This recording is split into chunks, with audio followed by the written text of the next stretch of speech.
जेवढी लोक आहेत ही अनेक लोक ही महाराष्ट्र विविध पदांवर आज जो पक्ष प्रवेश झाला तो एक खंबीर नेतृत्व हवं होतं, सन्मानाने काम करता यायला पाहिजे होतं, म्हणून आज संतोषनी पुन्हा मनसेमध्ये प्रवेश केलेला आहे.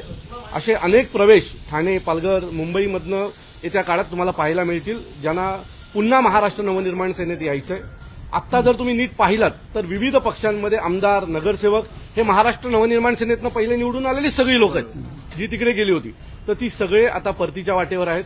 तुम्हाला पुढच्या काही दिवसात प्रचंड मोठ्या प्रमाणात मनसेतनं जे नगरसेवक, आमदार बाहेर गेलेले ते तुम्हाला पुन्हा येताना दिसतील आणि त्याची एक झलक ती येत्या साहेबांच्या नाशिकच्या दौऱ्यामध्ये तुम्हाला दिसून येईल. ठाणे आणि कल्याण जो शिवसेना शिंदे गटाचा बालेकिल्ला मानला जातोय, त्यामध्ये हे अशा प्रकारे खिंडार पुन्हा एकदा पडेल. मला असं वाटतं की ज्या पद्धतीचं राजकारण ठाणे जिल्ह्यामध्ये चालू आहे ते पाहता पुढच्या काही दिवसात मनसेमध्ये खूप मोठ्या प्रमाणात प्रवेश होतील आणि हे सतत सुरू राहतील.